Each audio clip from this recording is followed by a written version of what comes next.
All right, and welcome to a beautiful Sunsplash Saturday afternoon in Geneva here at Burgess Field as we get set for the Class 6A first-round matchup between Amundsen and the Geneva Vikings. I'm Matt Rodewald. Bob Vilsway is with me as well. These two teams coming in as the 3-14 game here in Class 6A, the winner of this to get Central or Grant in the second round.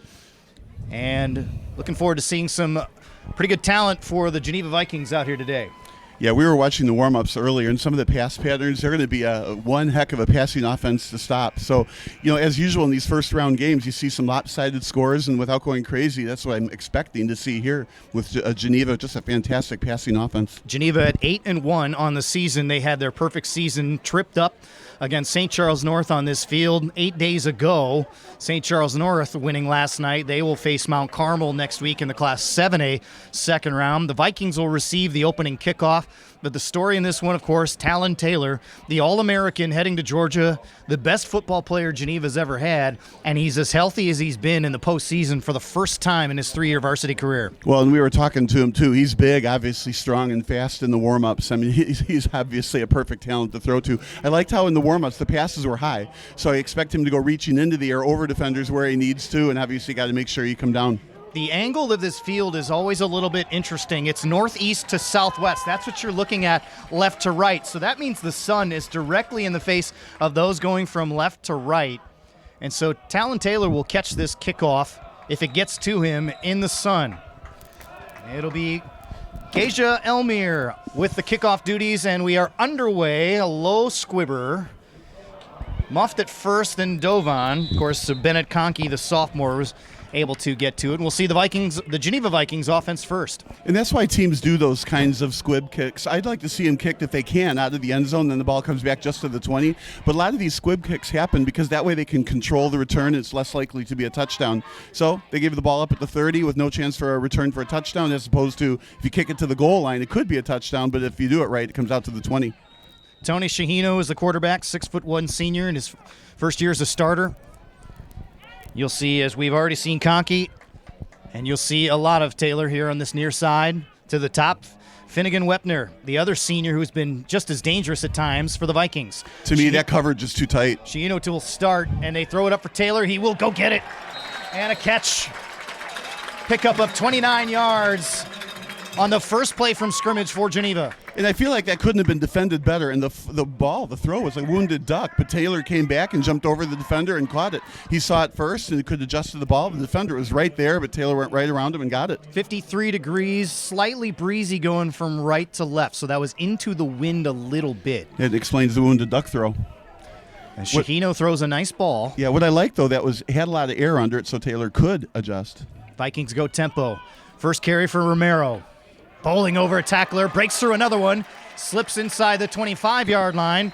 Michael Romero is as good of a running back as the Vikings have had in years. 2 plays, 2 long gains. Could be a long day. So they're going to move the ball forward. First down as they move it to the 25-yard line. The Vikings will see how efficient they are offensively for Geneva. I really like what they did on that first play. Go deep with that. If nothing else, it stretches out the defense, and then all the comeback routes or slants across the middle are going to be much more wide open. 3 receivers far side, Taylor in the slot, Romero to the left. They send Wepner in motion. And Romero looking for a hole, found one for a second, slipped out of a tackler, thought about trying to come all the way around. They call his forward progress, stopped at the 24. So pick up a 1. That's what Amundsen needs. Stops like that, so just 1 yard gain. Now you got 2, second and long still.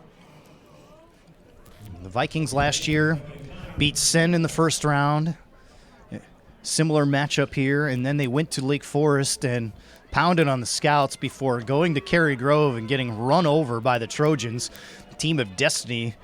Cary Grove was very good that day, but Taylor had been fighting injury issues all through the second half of last season. He is finally healthy. First catch for Wepner. Slips by a tackler. Close to the first down marker. He's inside the 17. That first tackle is so important. If it happens, it's going to be 3rd and long, maybe 3rd and 7 or 8. But instead, he broke the tackle.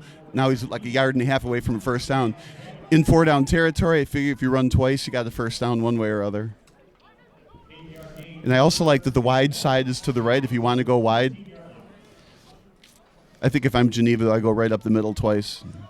See how much they work on their ground game there, trying to establish the run. They're about as balanced as they've been in a long time. They're very dangerous on the edges, but they have just as much of a ground game as well. As Shahino will go under center. 6'1", 205. He will three-step drop. Fade route right side. Taylor there. Double coverage. Doesn't matter. Touchdown. Talon Taylor is first of the day. And the Vikings take the lead here in Geneva. Just a superb athlete. It was thrown over the defenders. He read it well, caught it right with his chest in his hands. Perfect pass, perfect catch. And if they can do that all day long, it's going to be a long day for Amundsen, or maybe a short day for Amundsen in the second half. First drive for the Geneva Vikings. Successful for points. Jaden Hodgkin, 5'10" senior. The left-footed kicker will try the extra point. Good operation, good snap, the good kick, and it is good. So the Vikings march down. Geneva takes the lead, and it's a 7-0 start with 9:33 to go. We'll take a timeout. This is IHSA Playoff Football.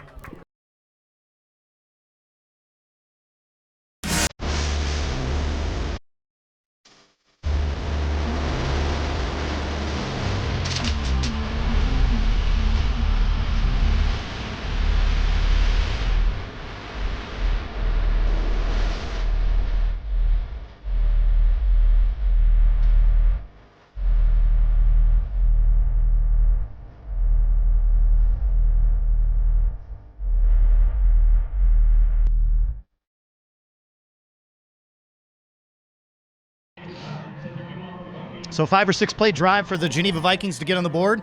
7-0 here, 2.5 minutes gone by. Matt Rodewald, Bob Vilsway with us.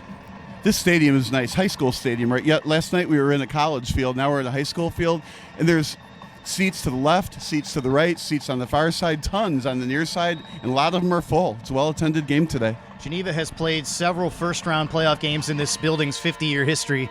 They are 20-3 all-time in the first round. Only 2 of those losses were here. Kick return for Amundsen. And they get it. It's Edwin Soto, who will return it for the Vikings. That's when I joke about it. It was like a 30-yard return, but 30 yards sideways. It's at the 15-yard line. So that's even better than kicking it into the end zone. You tackle him before you get to the 20. So 1st and 10, we'll see the red and white come out. They're both Vikings, so forgive us if we are redundant. So the Vikings have the ball 100% of the time. They always have the ball. Right. And if there's a turnover, the Vikings will always recover. CPS team 5-4, making the postseason.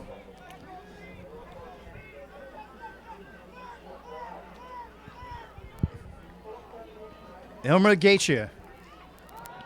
He will throw. Pressure coming. He will escape. Gets through one tackler and nice pickup, about 2 yards. It's a nice open field tackle right in the middle of the field, though. He started to cut back to the right, and if he can drag a little bit, the tackler with him, 2nd and 5. Right now it's 2nd and 7. Can move a little bit there. Yeah, he's a big guy. He's a big dude. Don't have him listed exactly, but that's a pickup of 4. We'll just have to guess 6 foot and 240. No, that's a bit much. I'm going to go 205. They'll stay in the spread. 2 receivers each side. Near side, we see Smith Beeson. Man in motion. That's Jasper Carlson. Elmer throws. That one's close to the marker. Carlson made the catch and picked up a couple of more, maybe 4 or 5. It's going to bring up 3rd down now for Amundsen. 3rd and short. So that's where they want to be. 3rd and short, and then run through the line, get the first down, move the chains. Take 1 first down at a time. You have to get a lot of first downs to get the score tied up. Right now, though, you're only down 1 score. So not so bad. 2 yards from a first down. We had seen Talon Taylor go both ways these last few weeks on certain situations. He is not on the field right now. Don't anticipate him out there today. So they go tight, showing pressure. And they do blitz, and they run around it. First down, good pickup. Reggie Mitchell gets the first down, and an injury. Will they stop it? Yes, they will. So an injury. We're going to take a timeout as they attend to that. You see the training staff coming across from the far side of the field. And we'll take a short break. Come back. This is IHSA Playoff Football. IHSA Sports Fan, relive your favorite moments. Just click the shopping cart below the video player to get your digital copy today.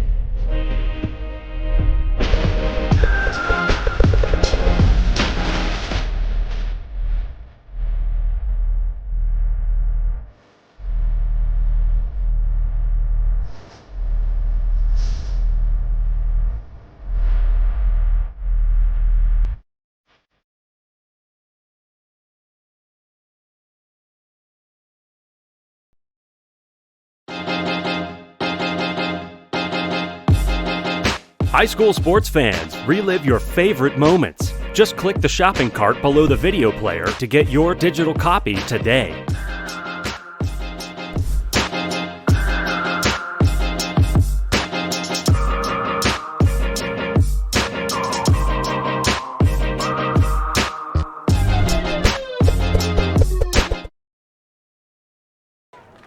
They help Michael Wojtak off the field, and he's okay, and that brings up 1st and 10 after the pickup.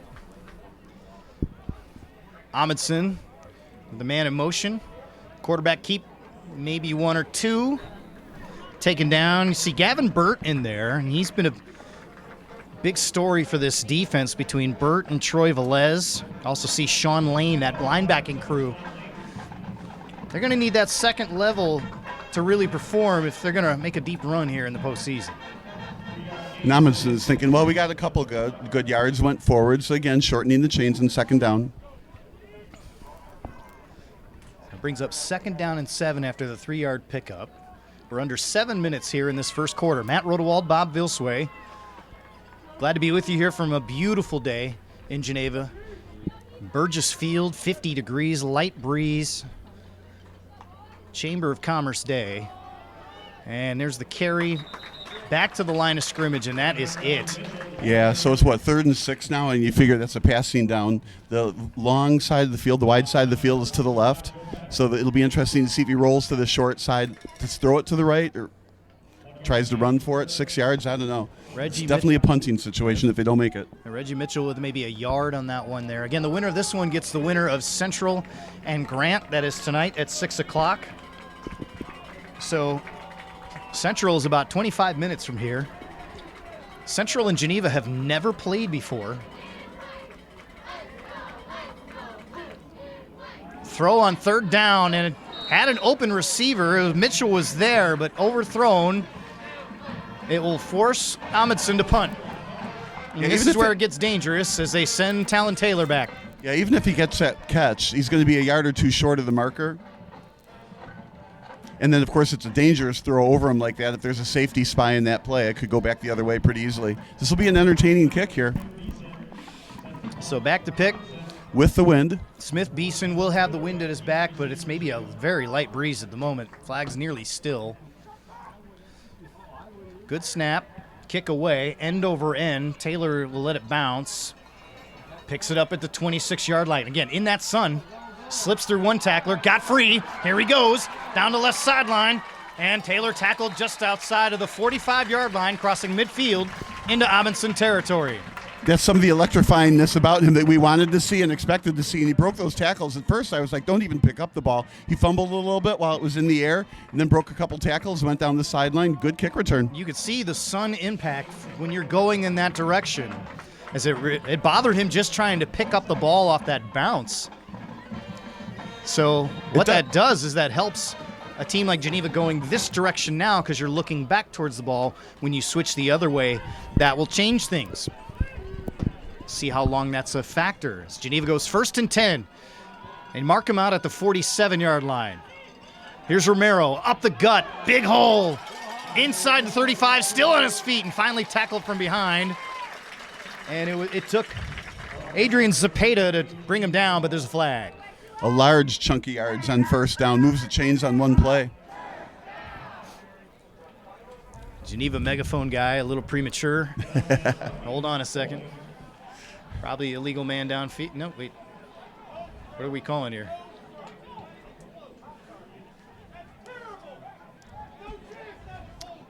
Called holding on that one. Well, that's at least according to the fan in the back row right below us. But yeah, it looks like a holding call because it's a spot foul from where it occurred 10 yards back. You have to replay the down. It'll be like first and an unusual 13 or something. They move it back to the 49, so they lose a whole 2 yards. Now Geneva will try again, first and 12.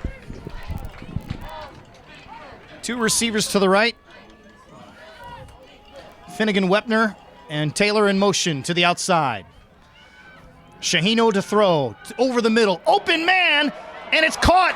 Wide open, Bennett Conkey for the touchdown. 49 yards, and Geneva with a 2-score lead. Nobody within about 10 yards of that reception in the end zone. It's perfect read by the quarterback. Fed it right to him perfectly. 2 drives, 2 scores. Efficient for Geneva. They had Taylor on the near side. They had Wepner down there as well, and all the attention freed up Conkey on that far side, and he's got speed too, just a sophomore. And now the extra point for Hodgdon. Left foot kick, snap down, kick up on its way, and it is good. 5:15 remaining in quarter number 1. It's the Geneva Vikings over Amundsen. A 14-0 score. We'll take a timeout. And for the kickoff, this is IHSA playoff football.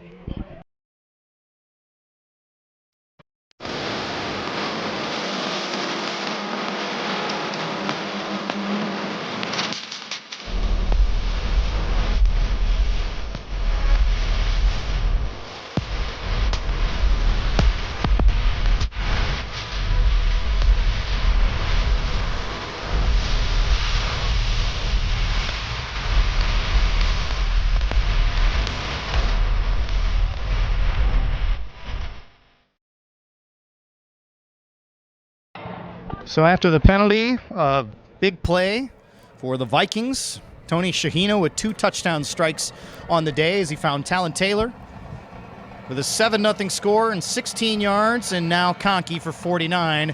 And Geneva up early here, 14-0. Matt Rodewald, Bob Vilsway. Hodgdon's kickoff, sailing towards the 10 and taken by Amundsen. Around the left side, it's Edwin Soto with a seam and dragged out of bounds almost near midfield. The best play of the day we've seen for the Amundsen Vikings. Yeah, it's early, but there's no give up in that. That was a nice return, almost to midfield. So they've got some skills of their own. Now they have to flash them to cut this lead in half. Skills and speed. You expect that. Geneva 3-0 all-time against CPS teams. Played Sen last year. They've also played a game against Harper in the first round back in 1992. The reason that's important, that was one of the last Wednesday games that they used to play in the playoff format. So that was in this field. Also, they played in a quarterfinal game against Hubbard on a very different weather day. One of the most physical football games I've seen, probably 20 years ago. That one deflected, knocked away. Good reaction there. You saw Tyler Drake was able to knock that away. Yeah, I felt like O'Connor was open in the flat to the right, and I'm a little surprised he didn't throw it. You would have gotten a few yards, and if he breaks the tackle more, but if he gets tackled, well, at least it was a gain rather than, in this case, a deflected pass that very easily could have been intercepted. But again, the wide side to the right, so I would expect another rollout to the right. Bring up that Hubbard game only because many of the coaching staff was on the field playing at that point. Wasn't this a good time to say, didn't you go to Geneva? Nobody wants to hear that. They don't? Let's just say a very different success rate. Don't you think that's pretty cool? Here you are broadcasting the Geneva game. This is the first game I've called here at Geneva in 20 years. So far, so good if you're an alum. See if Amundsen can get going here. End around, stopped in the backfield. That did not work, and that was Jasper Carlson kind of hung out to dry there. It's a good wrap up there by, I believe it was Joseph Pettit. That's what happens when you stay disciplined and stay in your own lane. Those reverses that you turn it back into the middle. That play was destined to be doomed right at the start. But if the chase went across the field to the right, there was a lot of green on that right side, on the wide side. So it was probably a good call to make. Just got snuffed out. A lot of Amundsen fans that are watching us in the city, they don't want to hear the alumni stories just yet. Oh, yeah. They're not interested in that. The broadcaster on the alumni side. They're not doing that. Trust me, you're going to get a fair call no matter what. 3 receivers at the top. Their execution has been pretty good so far. Swing it out to Carlson. Can he get around that blocker? He does, but maybe 4 yards. That's going to bring up a long 4th down. So a drive that stalls. They had really good field position. Could not take advantage as they gambled on the end around.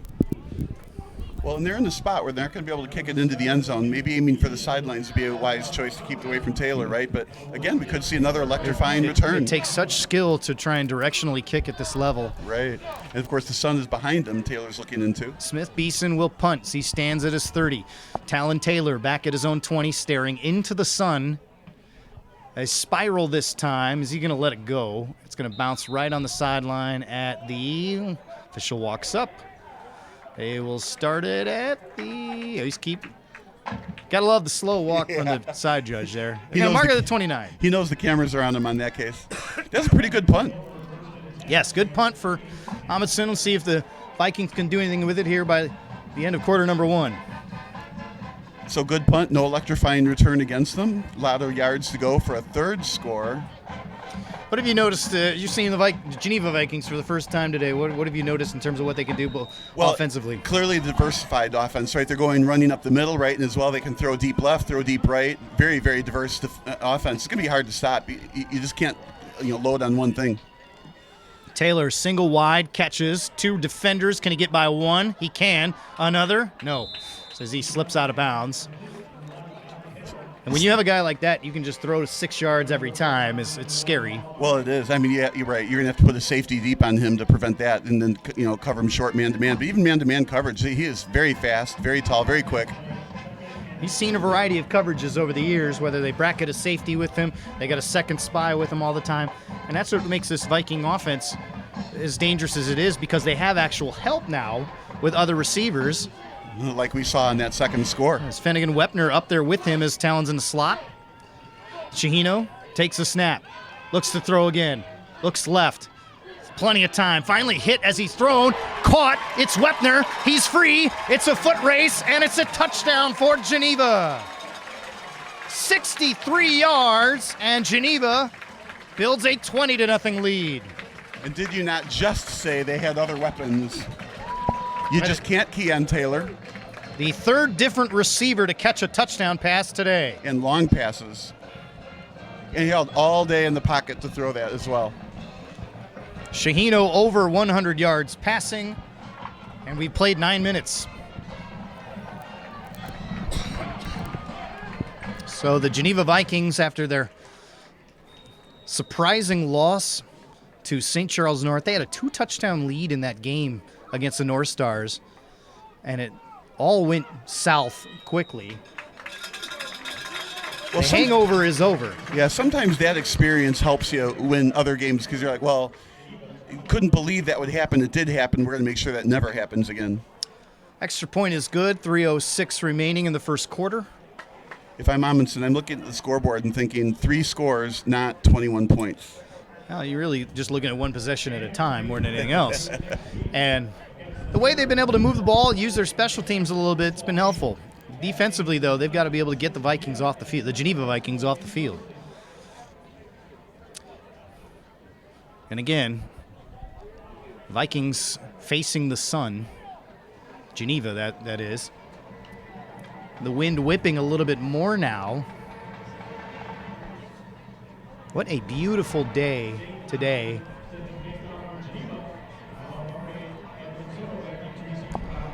It is hard to beat fall football. It is really hard to beat November football when weather like this. We have been spoiled rotten these last couple of weeks.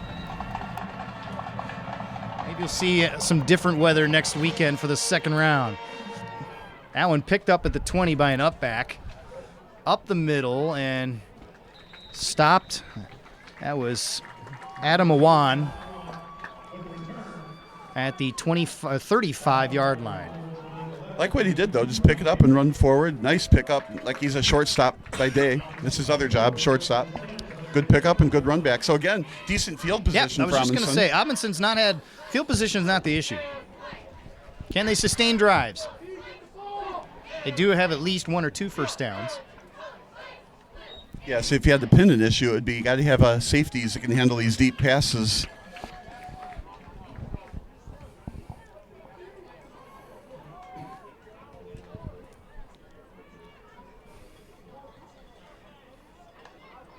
And in motion, they give it.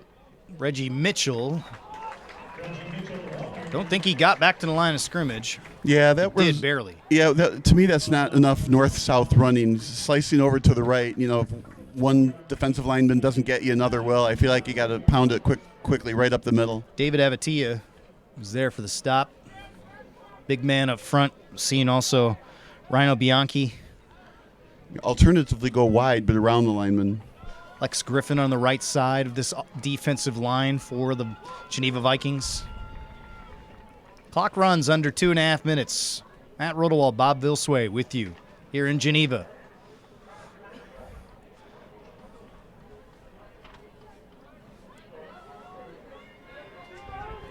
A lot of scrambling on defense to set up. Play clock about out. They get it off in time. End around this time. Nowhere to go. Cutting back in. And a loss of yardage. Edwin Soto had nowhere to go. And it looked like he was looking for somewhere to go. And it looked like he had time to figure out where to go, but there just was nowhere to go. Quickly. Yeah. 3rd and long, we might be seeing another punt.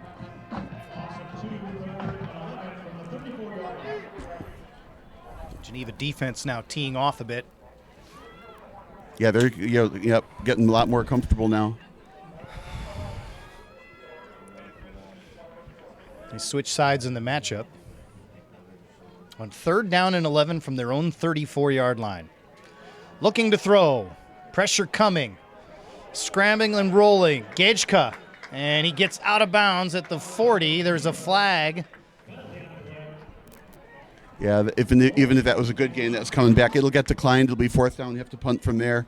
I think you can safely decline it. Even though it's 5 or 6 yards from the first down, they won't be going for it on 4th down. See what they do. Yeah. Yep, they are going to decline it. So they're going to punt it. So, the 3rd punt into the sun? Yep. It's a good test for Talon Taylor. Yeah, it is.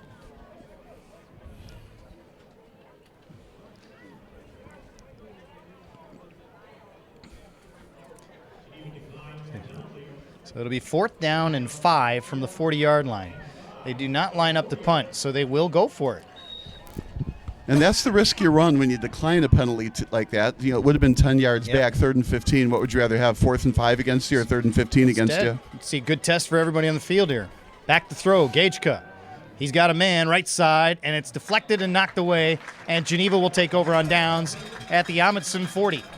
I like the decline anyway. They get one play, and if they don't make it, you get the ball right there. If you make it 3rd and 15, they get 2 plays for a first down, or at least 1 play and then a punt. You get the ball back at maybe your 30-yard line. So I think it was a wise move to decline that penalty. Of course, it's easy to say, especially after the incompletion. Geneva will take over with a short field again.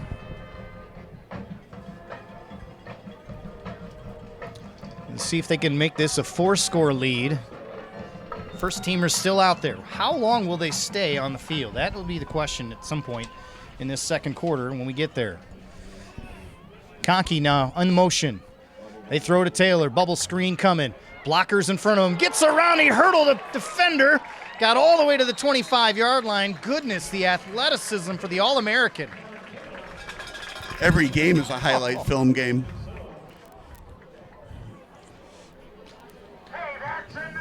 Boone Thorgerson is the football coach. He is also the track coach here at Geneva. And I think he just had some flashes of ideas of what he could do in the spring. It's a good way to stay in shape as well. So a first down and a pickup of 18 on that nifty play from Talon Taylor. He and Wepner far side. Yeah, Kebe and yards after catch. Conkey near side, solo. They throw back. They go the same play left side. It's Taylor.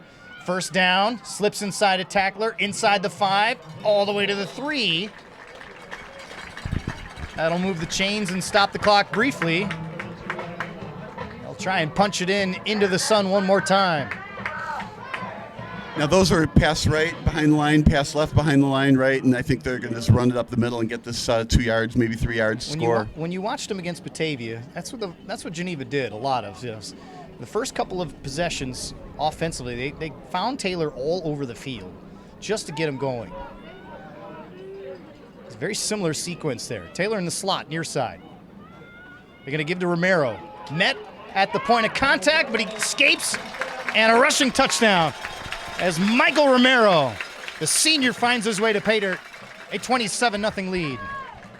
That was a great run up the middle, the yards after contact. Of course, the contact is probably behind the line of scrimmage, dragged him to the left and then dragged him in. So 3 yards after contact, nice run. Got to wrap him up if you're the defender. But there was also no help on that tackle either. Easy score, 4-touchdown lead now. Still in the first quarter, 29 seconds to go.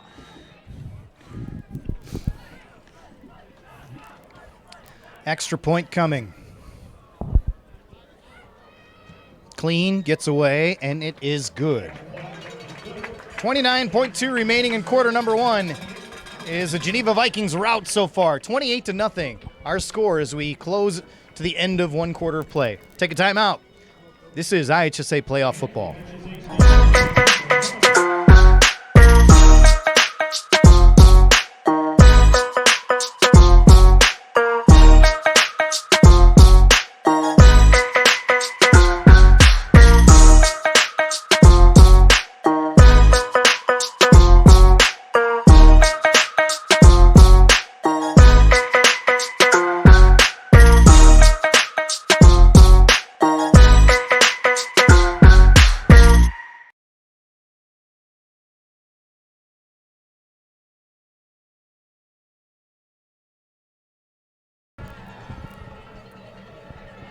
(28-0) Geneva and Amundsen here at Burgess Field.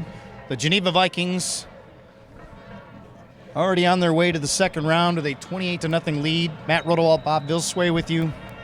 Tremendous first quarter for Geneva thus far. Yeah, I don't know when I've seen 28 points in the first quarter like this. Oh, you better get the ball. It's still loose. We're going to dive on it. It's the first real mistake we've seen in the special teams. Yeah, I was like, you get it. No, you get it. So Amundsen, their worst field position, I believe. I think they may have started at their own 17 at one point, but yeah, every time they get to almost midfield, and then they finally, the drive for whatever reason, fails, and then they have to punt. Well, here they're in their own end for a change. Now in 26 seconds, we're going to switch sides. Maybe the sun will have an effect. I don't know. Curious, no less. You see the shadows are straight on. Back to work for Amundsen.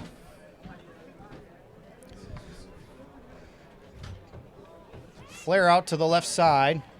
Catch and a good hit. That was Jasper Carlson with the catch. And coming up to make the play was Luke Frieders, the senior.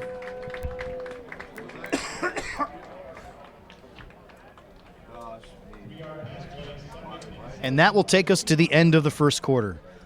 4 drives, 4 touchdowns.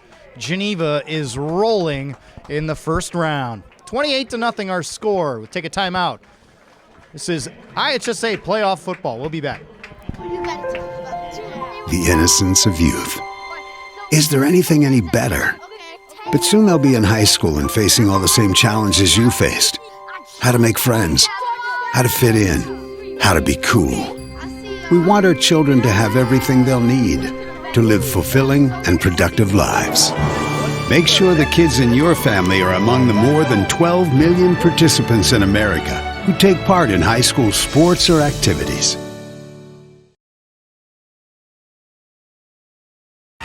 What rhymes with great? Participate. Where does greatness start? Here, in the classroom. On the stage. In the pool. On the field. Where will your greatness take you? To better grades. To more friends. Yeah! Be great. Participate!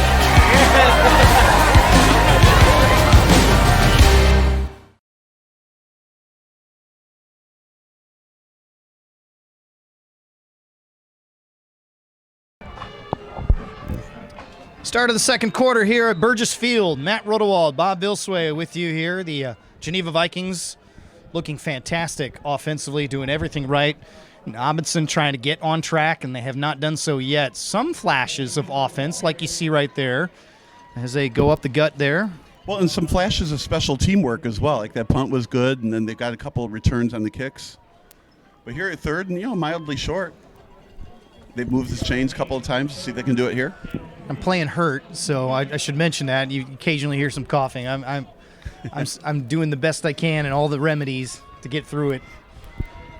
I did not want to miss this one for reasons we've already stated. Kind of wanted to do this one to see how this would go, and Amundsen here with a 3rd and 4. Wyatt Perry in motion, and he stops in the slot. They look to run, fake the throw there, and they got right back to the line of scrimmage, and that was it. Reggie Mitchell met at the point of contact.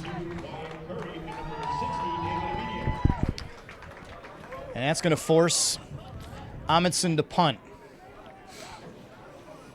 This will be the first time that Taylor doesn't have to face the sun. Well, and there's a little bit of a breeze going into the face of the punter, so the directions a little bit. Yeah, so I don't think this punt's going to go as far. And the way it's been punting so far, he's heading toward the sideline, so I don't know if we'll see a return on this one or not. Standing back at his own 15-yard line. Good snap. And that's a good punt. That's going to marked out of bounds, close to midfield. The important thing for Amundsen is there's no return on that. That was a good punt right to the sideline and no return. Can't expect much more. Not messing around with that. Good field position for Geneva at the 48-yard line. Geneva go back to work, and if you're the Geneva Vikings, your point right now is shortening this game.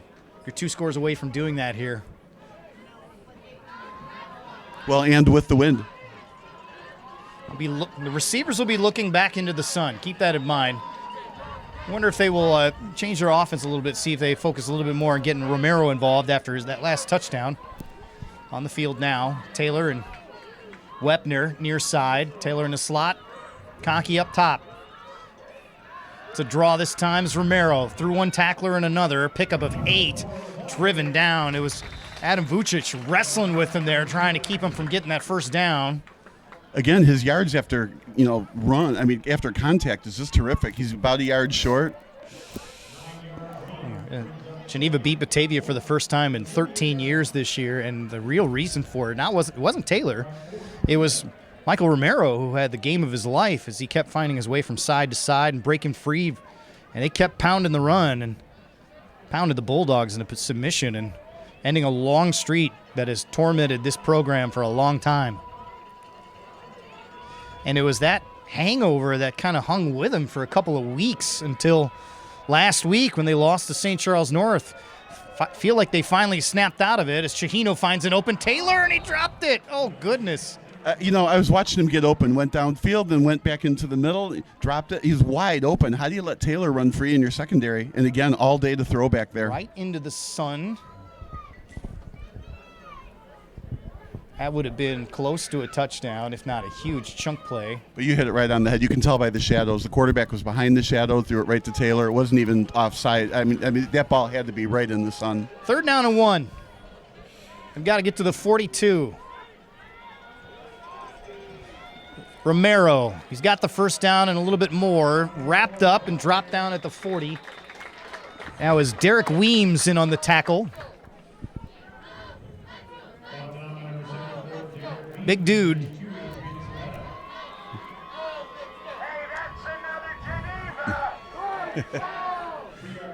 Three-yard pickup. Yeah, the Geneva first down guy who's got the megaphone. I think they've been doing that for 10 years or so around here. On the road, too. He's not just here. He goes with them on the road. Yeah, that's tradition.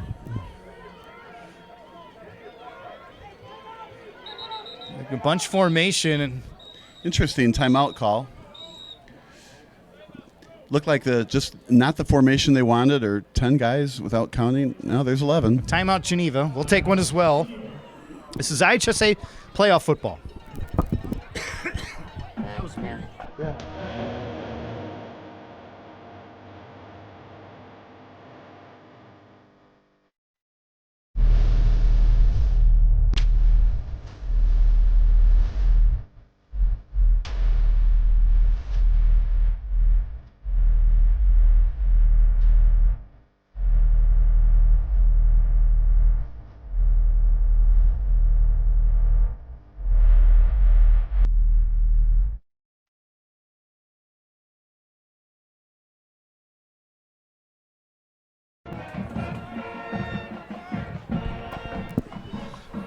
Coming out of the timeout, they get their alignment set.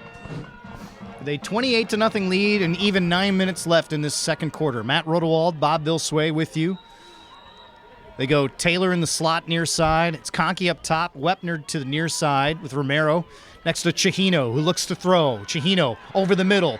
It's hit as he's thrown, and it's intercepted.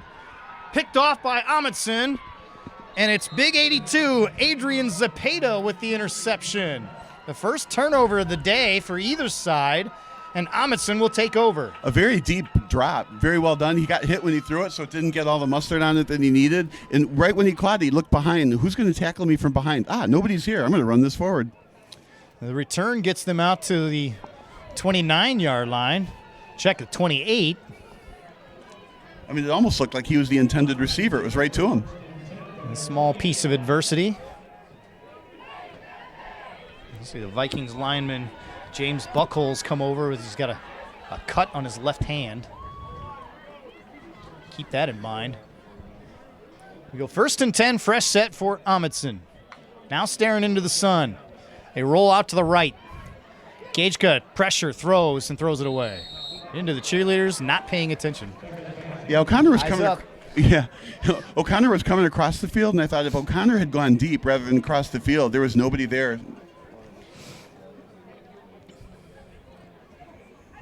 So 2nd and 10 coming up. But since he didn't go downfield, quarterback wisely threw it, like you said, to the cheerleaders.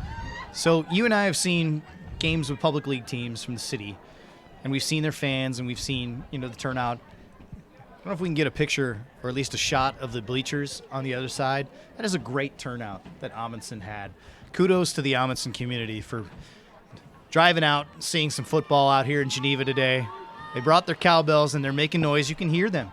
That's not always the case, so that makes a big difference. Just want to say that's great to see here in November. Handoff. It's going to be Mitchell trying to break through a tackler. Can't break through another one. Got to the 26 and could not get back to the 28-yard line. It was strung out well, but back to the transportation thing. It's a long ride from the city out to these western suburb schools. No traffic today per se, but it's still a long ride out here. Yeah, it's at least an hour and 15 minutes. Right, and it's a Saturday, way better than the Friday and rush hour. Oh my! I mean, you can't get around in the suburbs. So I would suggest the folks from Amundsen that are here, when you're done, there's a little downtown. Grab yourself a bite to eat. Take a stroll on 3rd Street. Do a little shopping if you can. Got late day in the afternoon. This is from the hometown guy. I'm telling. Hey, I got a few recommendations if you need it. I'd make you name some places, but is that advertising? They didn't call us for. I'm not naming places, but I'm just saying I got a few for you. Gage got pressure and sacked and dropped. David Avatia and Gavin Burt splitting that sack. That'll bring up 4th down. And that was a coverage sack. He looked down the receiver and deep right. That's where they were aiming for. Remember that game, QB1, right? So pass deep right is what they were aiming for. And double covered, not open. You can't throw it. And, of course, then the pocket collapsed. Now, I guess what you would say, maybe you could see it sooner and use a second read of over the middle or something else. So it was like a one-read play.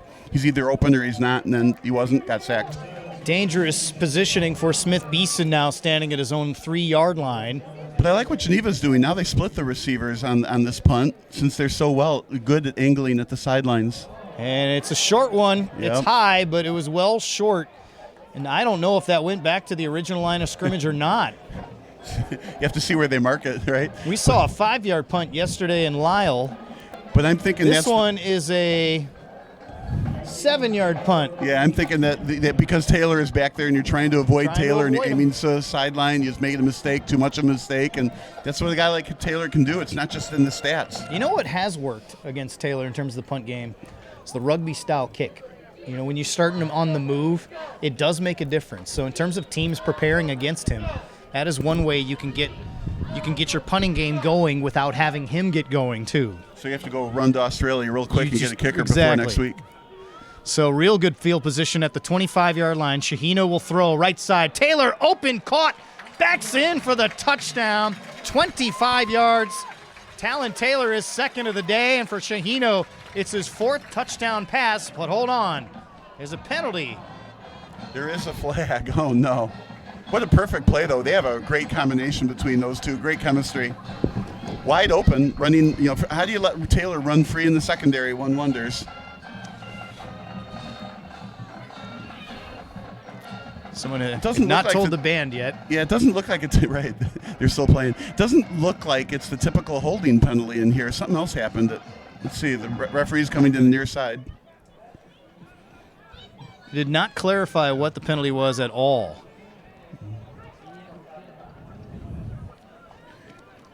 We're in the press box and we can hear the last row of the fans talking. They're saying the same thing. Nobody's signaled anything yet. 5 yards? No indications they move it back 5 yards. Has to be motion, something like that? Illegal man downfield? I would assume it was an illegal shift. That's just illegal touch?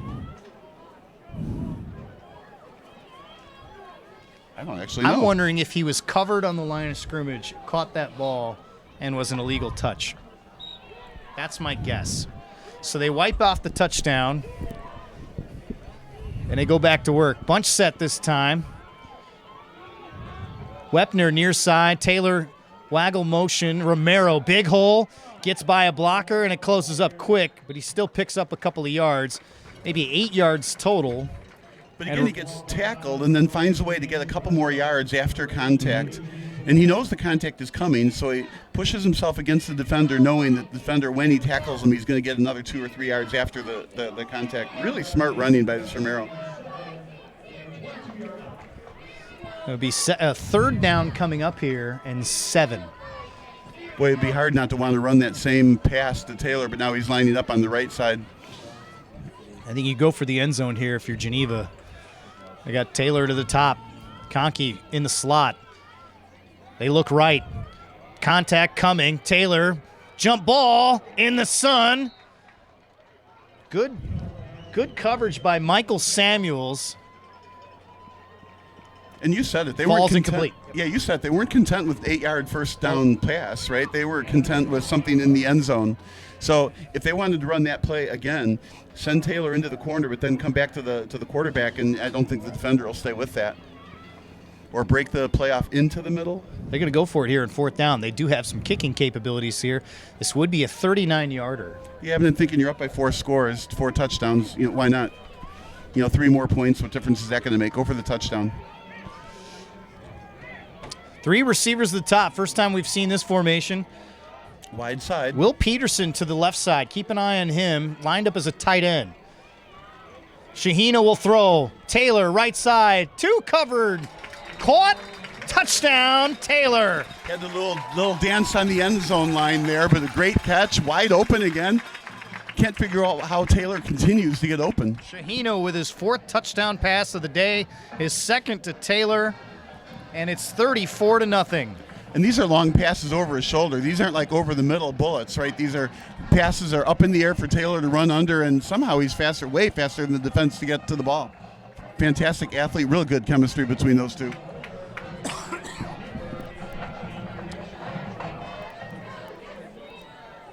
Extra point. Snap is down, the kick on its way, and it is good. 35-0. We are midway through quarter number 2. Take a timeout. Geneva Vikings in firm control. We'll be back. This is the IHSA playoff football.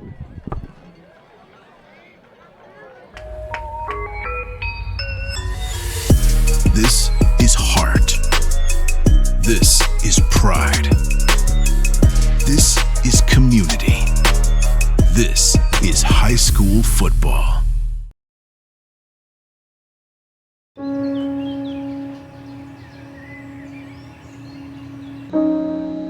This high school gym used to be packed most nights.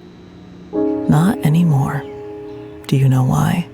Because bad behavior by fans, especially adults, has caused a shortage of game officials across the country.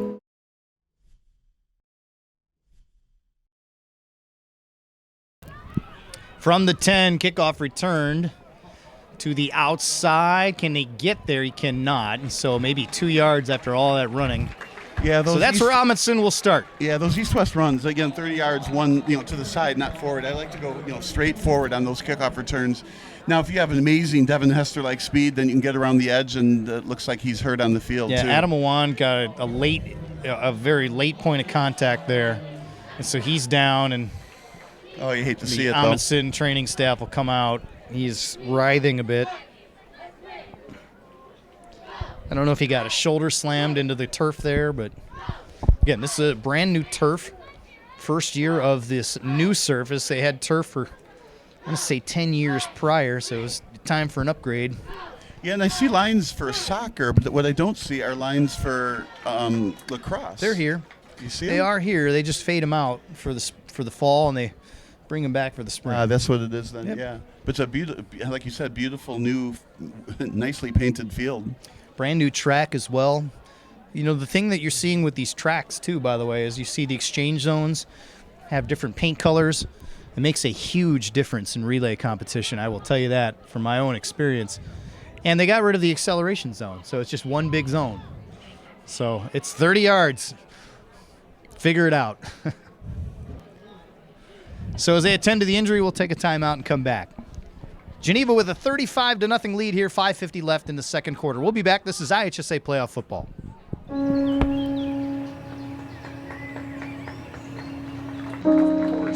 This high school gym used to be packed most nights. Not anymore.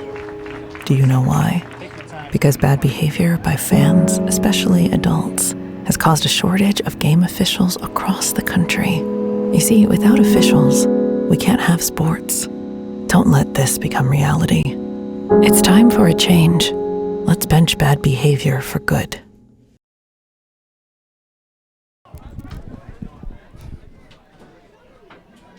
Adam Awan was able to get up and walk off on his own.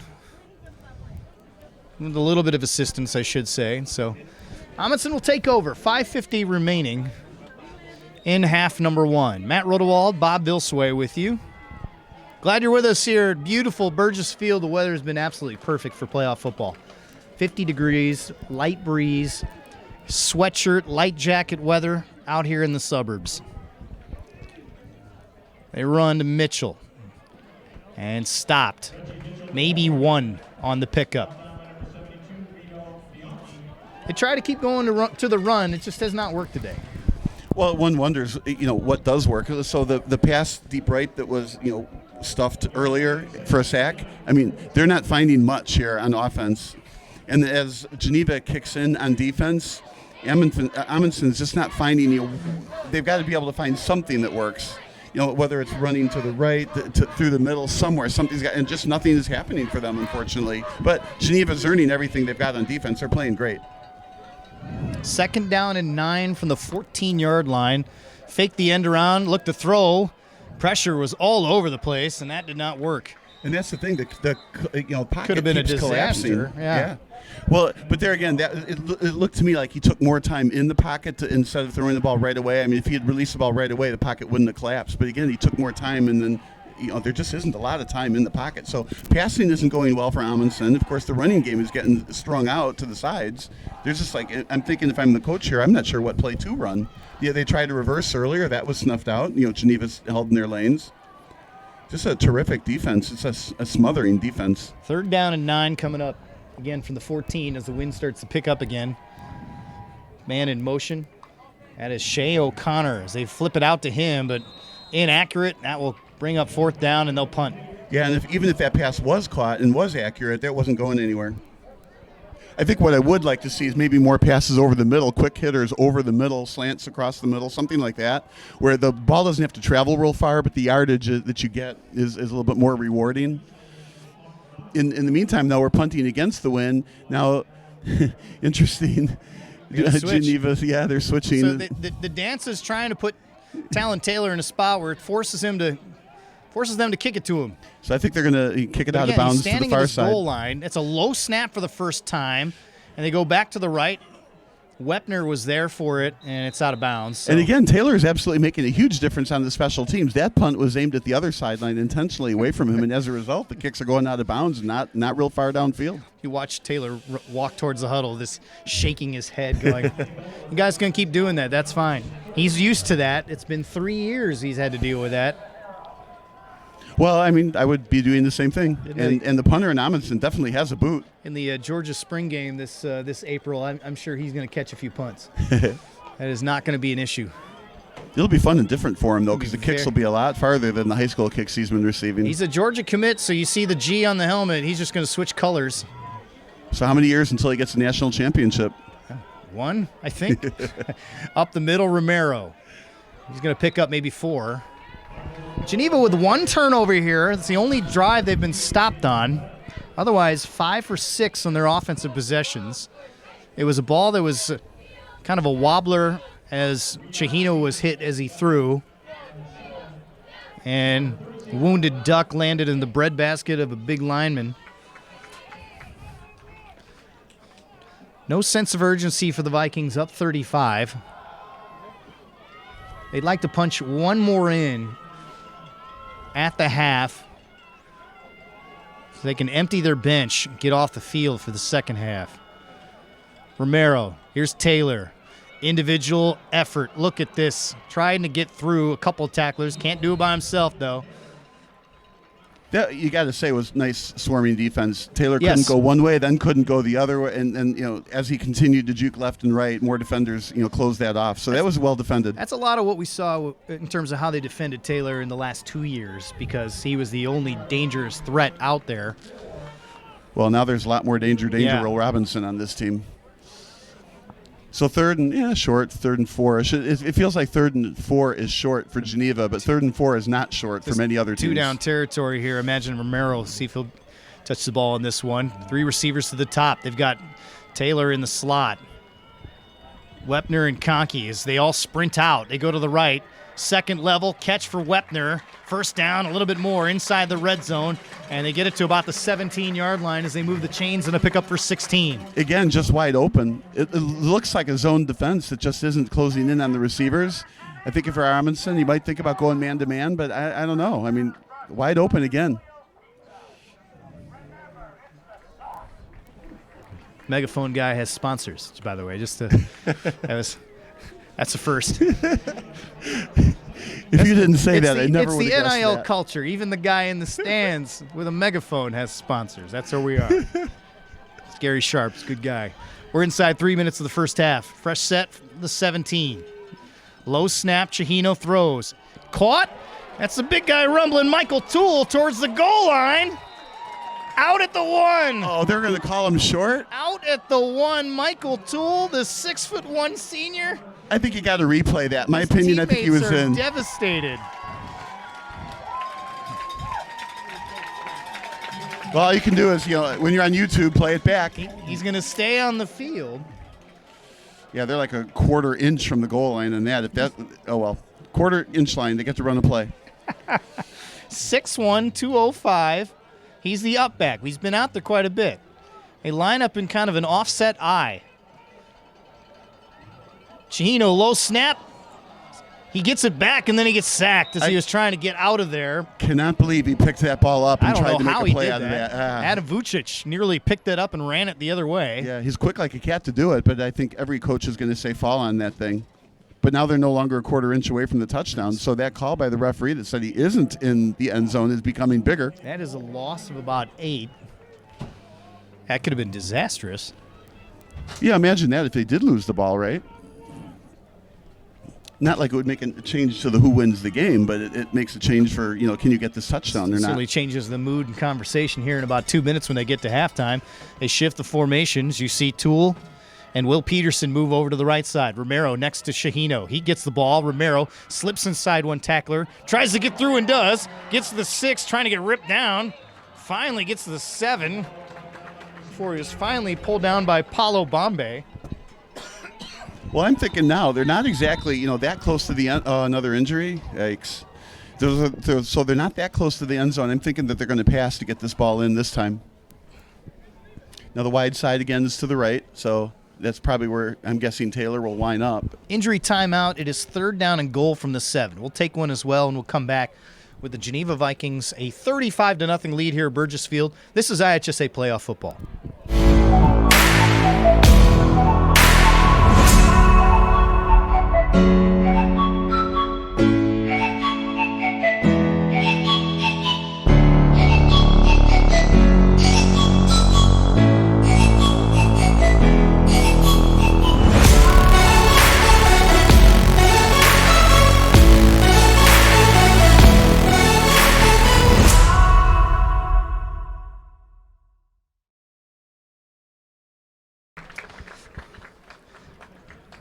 Being helped off, still trying to figure out who the player that was banged up. It looked like it might have been Bombay. Yeah, they're strategically covering up his number as he walks off. I'd say strategically. They're just doing it.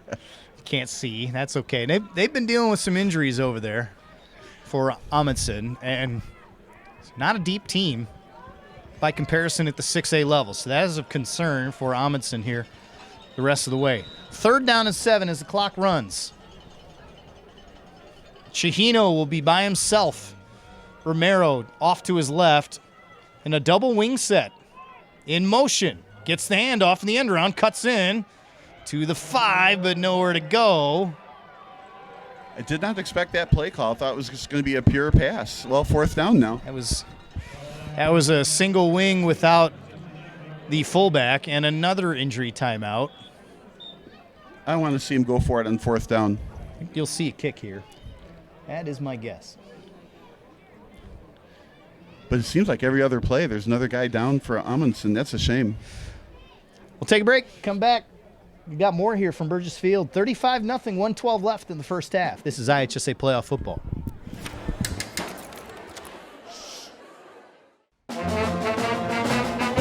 Hey, conductor, how about something new? You played this last year. Come on, get your head out of your sacks. Shh, we're trying to hear. Well, I'm sick and tired of hearing your kid play the wrong notes. Where's my kid solo? At least you can see your kid. Why is my kid stuck way in the back? The conductor only plays his favorite. My kid heard that solo! You see my kid? Yeah!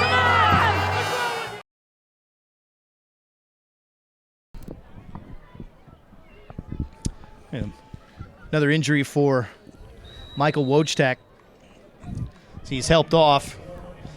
So 4th and goal from the 8. The Vikings are going to go for it. They're going to elect not to kick a chip shot field goal.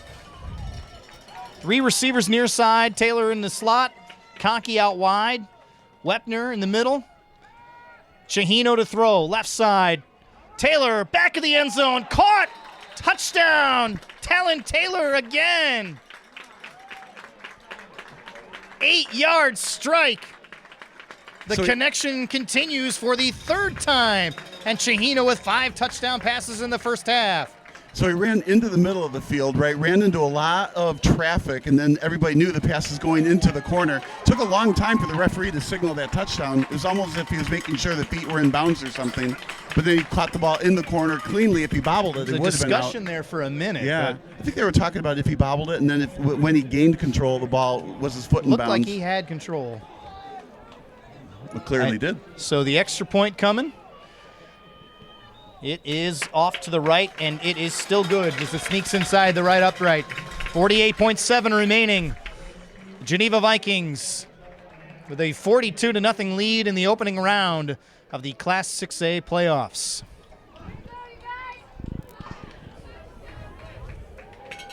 How impressed have you been? You're watching Geneva's offense here today. Well, what I'm envisioning is what it's going to be like at the next round. They're obviously a very, very strong team. Will Taylor be able to run that wide open in the secondary? Can Romero get those big gaps, through the line? Very, very diverse offense here, and of course their defense is just absolutely stuffing Amundsen. So it's going to be interesting when they play a different team. Can they just run as free, or in the end, in the secondary through the line? But very, very impressive offense and a very stifling defense. I mean, that's a kind of a double whammy for other teams. The winner of this one will get the winner of Central and Grant. The Rockets and Bulldogs will kick off at 6 o'clock tonight in Burlington. Imagine there might be a lot of blue shirts from Geneva there, just out of curiosity. That kick return taken all the way out to the 45-yard line. Wyatt Perry, very impressive return. Yeah, that's one thing Amundsen does have, good kick returners. The second time we've seen them get out towards midfield. But they've only got 40 seconds, so they'll probably have to go back and launch a couple of bombs, see what happens. Central Rockets favored in that one against Grant. I would say Central's got making their playoff debut for the first time in 10 years. And so their defense is good. Their offense has been fantastic as Jackson Alcorn has put up Tony Chihino-like numbers throughout the course of the season. He's a big kid who looks like a D3 quarterback. Yeah, experience is key in these playoffs. So if you haven't been there for 10 years, it's really hard to win that first one. You got a first-year starter in Chihino that could be going against that's correct. A first-year starter in Chihino going against a third-year starter in Alcorn, who's been up with the Rockets since his sophomore year. So played more games, but not any more playoff games, put it that way. Looks like Amundsen's just happy to go to the halftime. Certainly seems that way. Yeah. I'm a little surprised. I figured they'd launch something. I'm thinking they're not even going to snap it. Maybe one for the road here, under 10 to go. They're going to have to hurry to get that one off then. 3 receivers near side. Can get it off in time. Backside screen nearly underthrown and driven out of bounds, and that will do it. Gavin Burt says we're going to end the half right here. All Geneva all the time, dominant. 6 out of 7 drives for touchdowns. Tony Chihino with 5 touchdown passes. 3 of those going to Talon Taylor, the All-American, and it's all Geneva at the half. Our score, 42-0. We'll take a timeout. This is IHSA Playoff Football.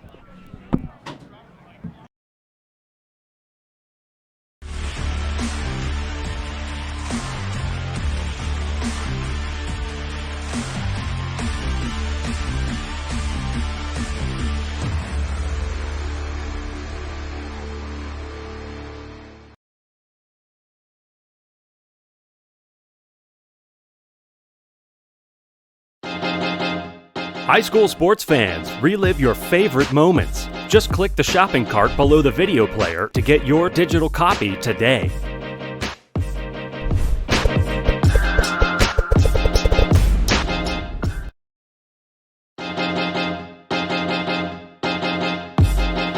High school sports fans, relive your favorite moments. Just click the shopping cart below the video player to get your digital copy today.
42-0 as we get set to start the second half. Matt Rodewald, Bob Vilsway with you here. A sun-splashed Burgess Field, a beautiful Saturday here in the western suburbs out here in Kane County. Couldn't have asked for a more perfect day from Geneva Vikings fans' perspective. Everything's gone right. 6 of 7 drives for touchdowns. Tony Chihino with 5 touchdown passes. 3 of those to Taylor for 16, 22, and 8 yards. Had one called back, too. Found Wepner for 63. Found Conkey for 49. Even Michael Romero with a touchdown run of 3 yards. Everyone's gotten involved today. Well, and there's just an error on the scoreboard over there. The lights aren't working on the Amundsen side, so that's why it's a 42-0 game. It's not all those great plays. It's the scoreboard. We haven't even started the second half, and he's cracking jokes, kids. So it's going to be a long one for us. So the running clock will happen once we get going here. Amundsen will get the ball to start the second half. And it'll be Paulo Bombay back deep with Wyatt Perry. The winner of this one to get the winner of Central and Grant. Central Rockets at 7-2, Grant Bulldogs 6-3. Central playing in a closed conference. This will be their first non-conference game in 5 years. Well, that's what happens when you get into the playoff games. Mm-hmm. Now, it's not exactly where they wanted the kick to go. It goes out of bounds, so they move it up. So instead of the 20-yard line, it's 35. So they haven't started the clock yet. Now they will. And the running clock. So it stops after touchdowns, stops after injuries. Stops for injuries, that's it. And I believe timeouts. We'll see if there are any timeouts actually used here in the second half. This is Geneva's second-team defense out there now. Good to see number 24, Owen Homewood, 5'9" linebacker in the second level.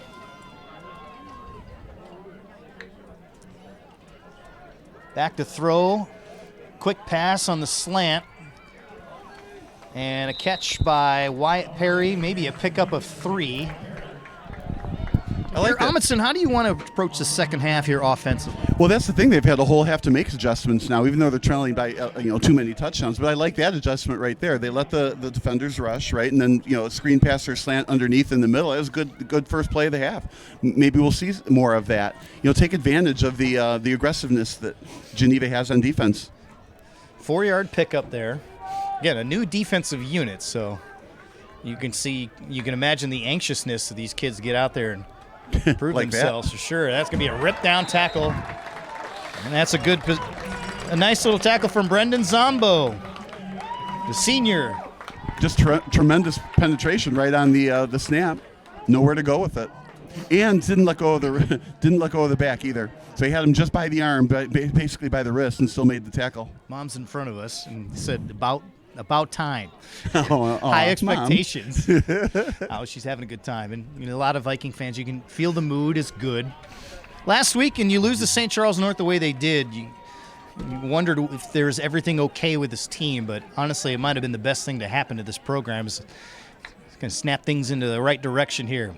On 3rd down and 10, deep throw, open man, and just a little bit over the head of Wyatt Perry. You wonder if he could have stuck his arms out and hauled that in. Exactly what I was wondering. I mean, at least if you have your arms outstretched, you can see that, if you get 2 more inches of outstretchedness, you would have caught that ball. It looked like it was right in his hands. Maybe he's just not used to being in that spot. Clock runs, as it does, plus 40 in the second half. And if it goes underneath 40, it will keep going. Yeah. And he had a good burst of speed to get under there, and the ball had some air under it, and the ball was thrown early before the pocket could collapse. They will not was very punt. Close. It'll be 4th down and 10 from the 35-yard line. And this is interesting. 4th and 10 running clock. You don't make a first down here. The other team's going to have the ball at your 40. Back to throw. Right side, out of the reach of Jasper Carlson. And a turnover on downs. Gives it back to the Geneva Vikings 3 minutes into the second half. Now, normally you'd think there's going to be a lot of running plays here to run the clock, but it doesn't matter if you throw or run. The clock is still going to keep running. So I'm thinking they're going to continue to run their offense, their diversified offense, so some runs, some passes. First teamers for the Geneva Vikings are done for the day, so no more Talon Taylor, no more Finnegan Wepner, and... Which is a shame because it's really fun to watch those players play. We're going to see Brock Phillip, the junior, number 9 for the Geneva Vikings. He's the heir apparent. There have been plenty of running clock and blowout games for Geneva, so he's seen some time throughout the year. They give this time. It's Ryder Kreppman, the sophomore running back. If you're Geneva, you want to see chemistry and you want to see rhythm. But what I also see from Geneva is a consistent, when they get contact, they fall forward and gain that extra couple of yards every time they get tackled. So it was hit right at the line of scrimmage for the most part, but it ends up being like a 3-yard gain. Sense of urgency. We want it to be sort of in between of, well, we want to go quick, but we don't feel like we need to hurry because of the lead that we have. If you're a Geneva Vikings fan, here's Phillip. He'll hand it off. Met immediately and dropped for a loss. That is a nice tackle. And that was Liam Allegria. Well, maybe we'll get to see Brock Phillip put it in the air. 3rd and long. The difference being he won't have Taylor on the other end of it. Brock Phillip listed at 6 feet, 182. Was the only quarterback listed on this roster aside from Chihino, but we know that if it turns into emergency situations, you would imagine Mr. Talon Taylor would find a way to take some snaps if Hey, it comes Coach, down to it. Yeah, put me in. I think he would find a way. Center field, anywhere. 3rd down and 11. Phillip to roll out. Right side, nearly intercepted. Did not see the linebacker coming across Grant Morgan, who got a hand on it. Well, Grant Morgan had a head of steam, though, so I can see why he thought he wasn't there, but obviously he cut down the angle and almost caught the ball. There wasn't a whole big window to throw into, though. Looks like they're going to go for it. I like that. No, don't kick from here. What would it be, a punt? I think it's a little too far for a field goal, so yeah, go for it. 53-yarder? I don't think so at this point, as we're midway through the 3rd quarter. Yeah, that clock just winds down so fast. So there we go, 4th and 11 for Geneva. So good, we get to see Brock Phillip on another pass. Krempin next to Phillip. 2 receivers each side. Phillip looking, throwing, right side. He had a receiver there. Overthrew just a little bit. Well, and that timing will get turnover worked down. out. Yeah, that timing will get worked out in next practice, or, whenever that happens.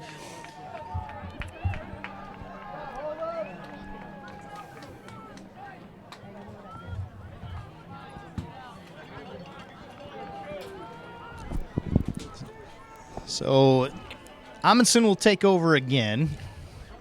Both teams trading possessions and trading 4th down miscues. Yeah, at the 35. The ball hasn't even moved yet.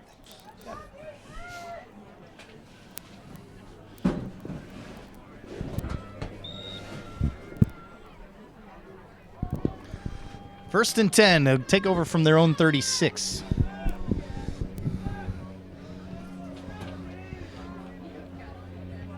Jekka throws right, has a short receiver right there. Shea O'Connor, don't know if he held it in or not. But it was complete, they say. Pick up a 4. String a few of those together. Yeah, I like what they did. They sent Wyatt Perry deep, cleared out the right, and then threw short underneath. Short gain. You hope for more yards after catch on that, but at least it was a gain. Just watching scores from around the region, so to speak, and what's going on in Class 6A. Also, Geneva Boys Soccer lost a heartbreaker in double overtime to Conant today, 2-1. That one just up the road at St. Charles North. A lot of the students went up there first, then came here, intercepted, and a run back, and taken to the house. A touchdown for the Geneva Vikings defense. Ryan Danielski, the junior. I guess all you can say is when it rains, it pours. A pick 6, pass short left, should be pretty safe, but nope, picked off.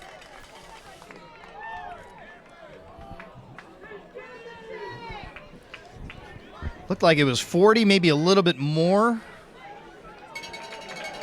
The extra point will be coming. And some points for the Geneva defense.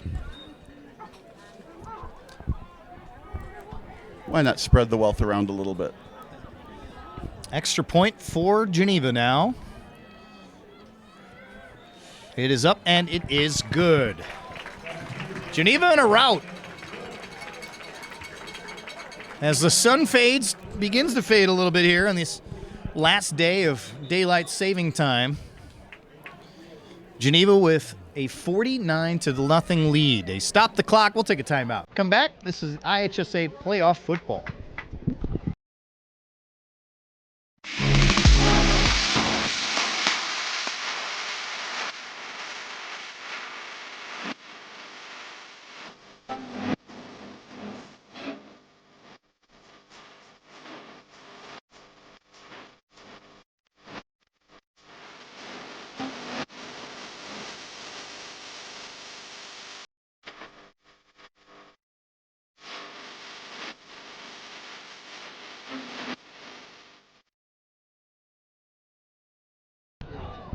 From the 5-yard line, the return.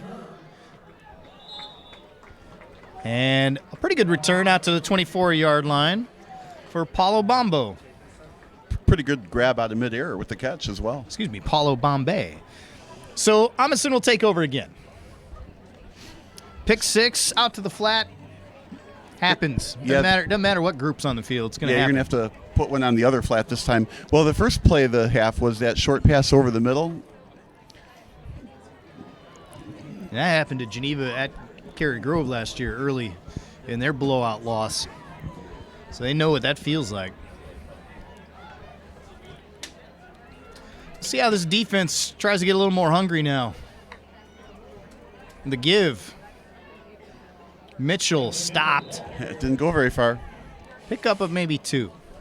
Check it. They'll give it about 3 or 3.5 maybe.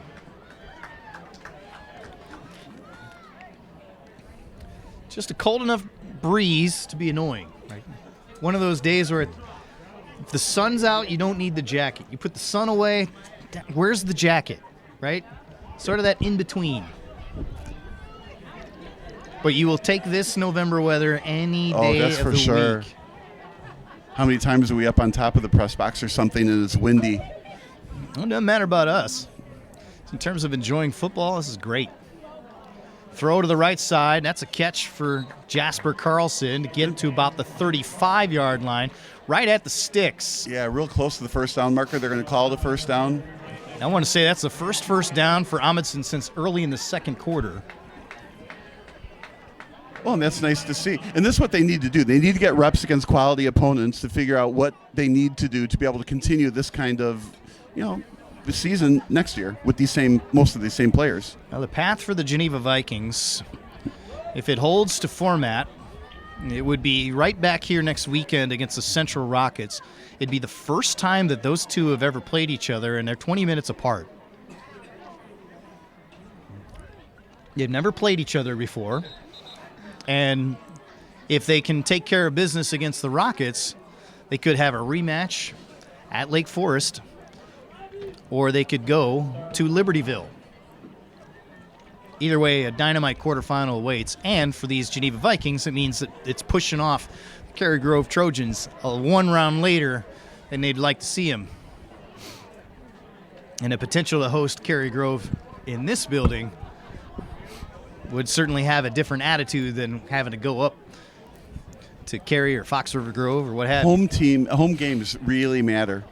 You get your own crowd, your own field, your own surroundings, your own locker rooms, just everything. And then, of course, you don't have to endure the drive, and the other team does. I love the IHSA's rule in terms of balanced hosting.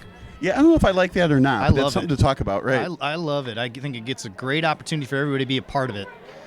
Nice catch and run. Not far enough, though, after the penalty to get back to the original line of scrimmage. And we are at the end of the third quarter, 49-0. Timeout. We'll come back. This is IHSA playoff football. 1 second from half court. Jumping for joy with First ever. a 2-on-1. Oh, Did he bring it in? He did. It is. caught!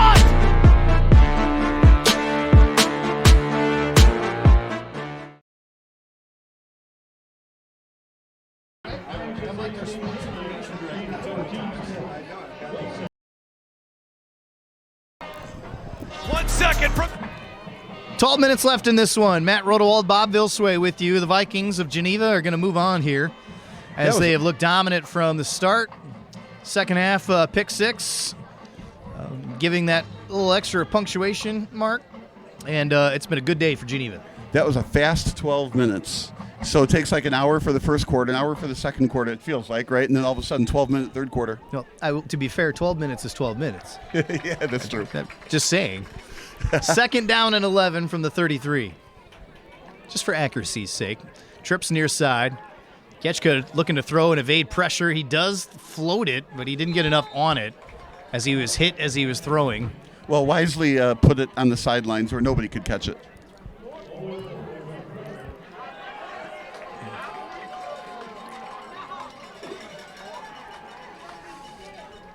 That was third down. Well, and judging by what happened in the third quarter, if they don't make it here, they're still going to go for it on fourth down. The coaching staff at Geneva trying to alert them, unless the penalty changed it.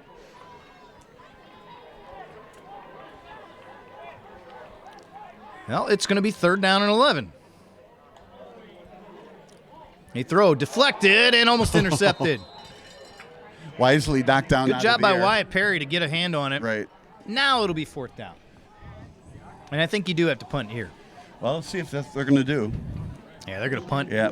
They will send Smith Beeson back there.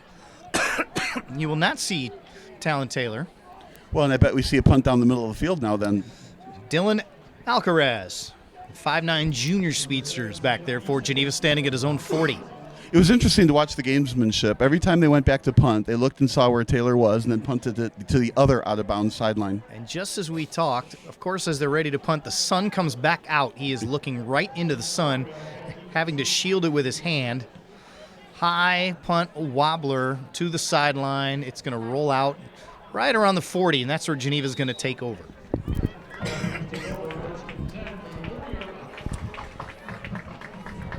So Geneva's had 2 offensive possessions they have not scored on. Turnover on downs and a first half turnover. And meanwhile, the clock is ticking even on the exchange of possessions. The end result score is null and void with one exception, that shutout mark. And I'm sure the defense wants to make sure they keep on the board. Well, and they have an opportunity to hold the ball for virtually the rest of the game here. You get a couple two first downs, and that might do it.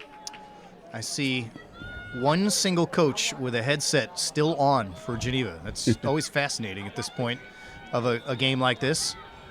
Everyone else has the headsets off. And you and I have been at tight games where the conversation on the sideline is super intense and flowing back and forth. Guys in the press box, guys talking down to the sideline. One guy right now. I think that's how comfortable they are. Just going to run plays from the sideline.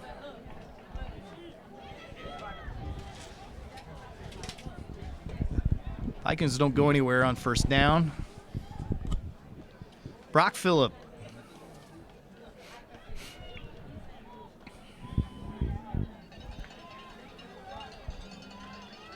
You still hear the cowbells from Amundsen fans. Again, glad they're here. The fact that they drove out here is very impressive. Says a lot about their community. Handoff. It's Krempin, met immediately, driven back. Yeah, that went nowhere, but I like that. Amundsen is still playing. There's no give up. Signed up for 48. Yep. Well, and then some of those guys don't get a chance to play very often.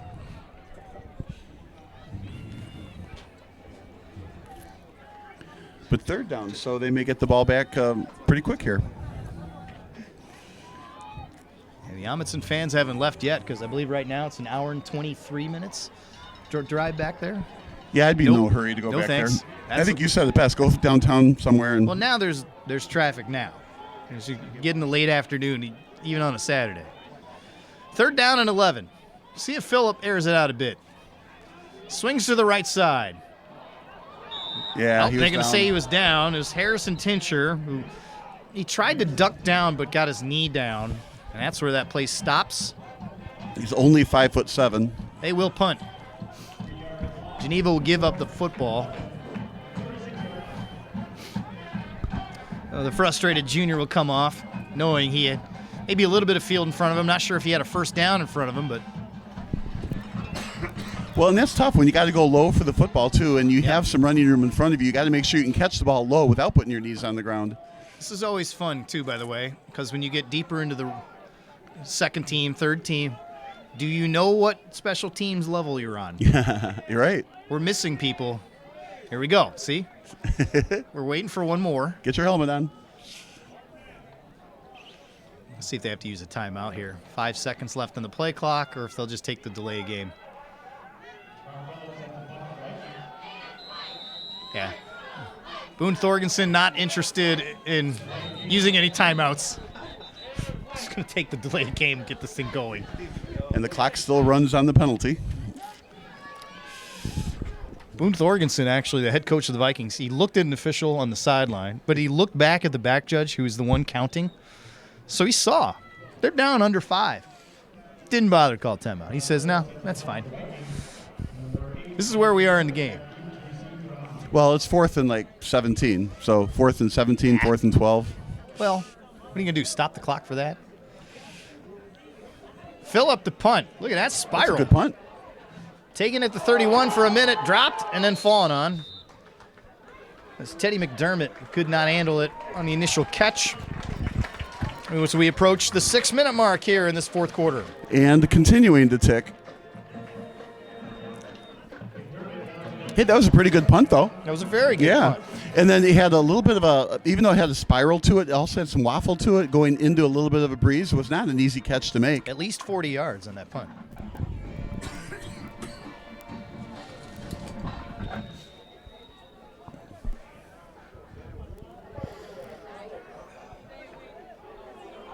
$49-0.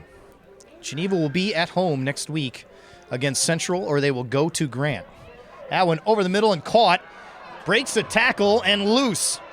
That is Smith Beeson, who is going to head his way towards the end zone.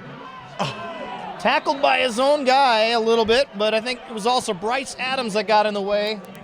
That was the longest play of the day on either team. That wasn't the time to get tackled by your own guy.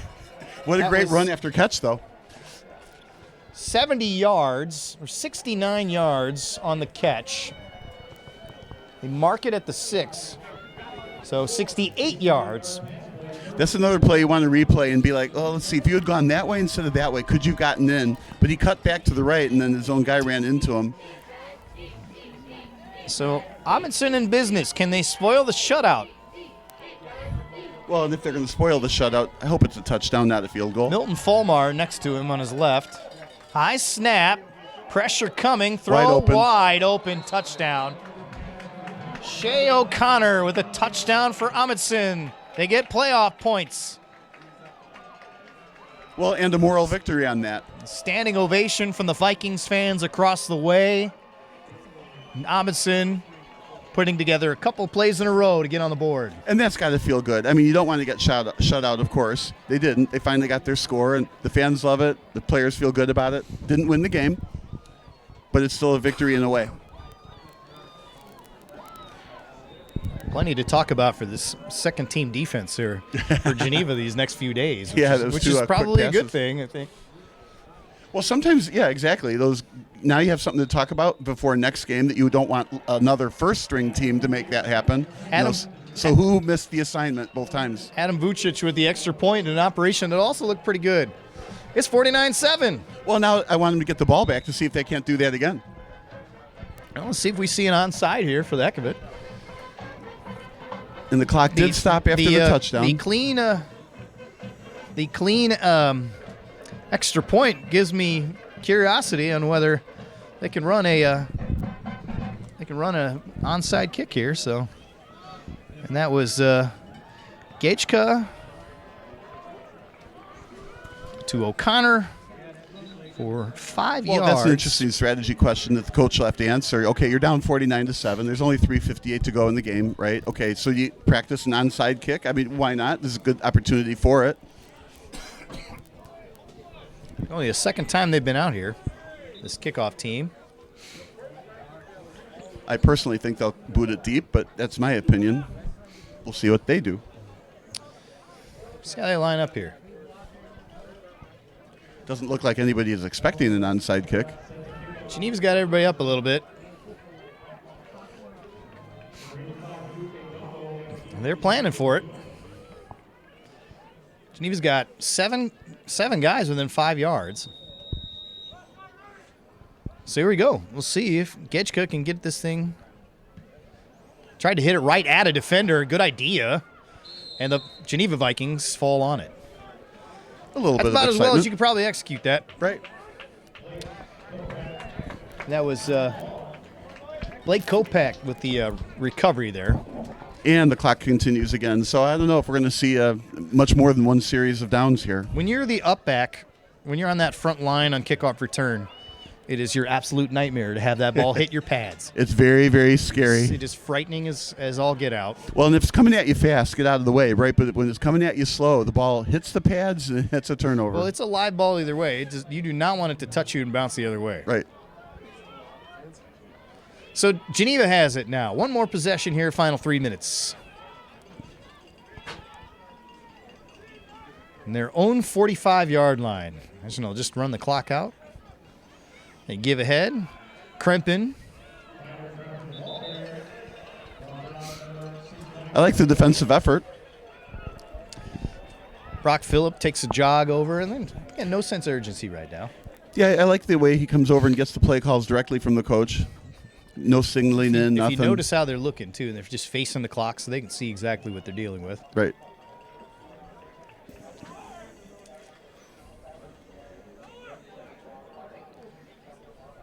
Late changes for Amundsen. Greg Allegria back on. Takes the place of Solar Strom Corso. This is a bunch set as they're moving parts around. Again, reps for the second team, maybe third team guys. Flare out right side. Catch. Ball came loose and recovered. Not what you want to see. He gets credit for fumble recovery. Not on the roster again? 85. So that drops him back within the 40-yard line. If they can get one first down, that'll do it. So the Vikings will go to 9-1. Geneva will move on to the second round. Face off against the Central Rockets, who play tonight. Just a little more than 2 hours away from kickoff in Burlington on Rocket Hill. And Geneva will host Central, or they will go to Grant. Here's Phillip. Got the first down. Brock Phillip with some wheels. How about that? 3rd and 16. Who would have expected a 16-yard gain? Got 17. That's just enough. Yep. I bet they'll take a knee, and that might do it. Well, and that's another thing. Do you take a knee? Do you throw it once? Do you run one more time? Probably the polite thing to do. Just take the victory formation. Enjoy it. Good all-around win. Some mistakes to take a look at if you're a Geneva Vikings coaching staff member, and plenty to work on for these next 6 days or so, and we'll see if Geneva will face off against the Rockets, and if they do, it's a neighborhood rivalry you've never seen before. That one kneeled down and squirted away, and that will do it. They line up to shake hands. Geneva remains perfect against the CPS, and they are also awfully good in the first round of the years, 21-3 in history, and they will move on to round 2 for the 21st time in school's history. Final score, Geneva 49, Amundsen 7. A nice all-around win for Geneva.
obviously we played our hearts out last week, but it wasn't just there for us. So coming into this, it's a new season. It's playoffs. So we were 0-0. We just had to do our thing, practice very hard, work hard. Now we're 1-0. It's on to the next. Everybody knows the All-American accolades that Talon Taylor has accrued throughout his high school career, but also Finnegan Wepner, that secondary receiving weapon that you have at your disposal. Between the three of you, what makes this offense explode whenever you three are firing on all cylinders? It's not just Finn, too. I got Ben McMillan. He's also a sophomore. Well, those are my big three, I call them. You can't just guard one of them. You have to guard all of them, but it's impossible because you can't just double one. You got to double all. So it really just, when they focus too much on talent, it frees up all the other guys, and we take advantage of that. You really quickly go up by 3 scores in this game. You get help from the defense and the special teams as well. What are you telling your team as you're trying to still stay focused and not let this game get out of reach too quickly? No matter what the score is, I always keep in my mind 0-0. It's still a ball game. You got to go out there and work as hard as you can from the very first whistle to the very last. We said already, 5 first-half touchdowns. Congratulations again. The ability to rest your body along with a whole bunch of other starters on both sides of the ball, not having to play the second half, bringing guys up from the underclass levels to get more reps. How crucial is that for you and as a program? Well, we praise these guys all week. The sophomores, the freshmen that came up to help us in the practice, that's the dedication, that's the work we need. It starts with them in practice, really. I can praise all the team we want this week, but I praise the practice squad, the sophomores that came up to help us prepare for this. That's what really hard work pays off. Tony Shihino, best of luck in the second half. Thank you. Oh. Second round. Yes, sir. Second round. Yes, sir.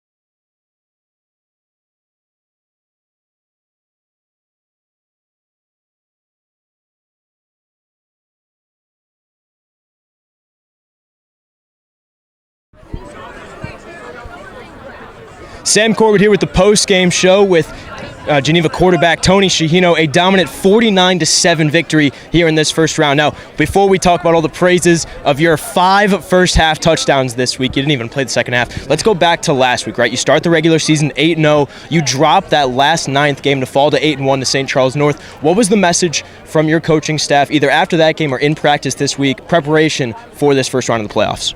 Last week, it didn't end how we wanted it.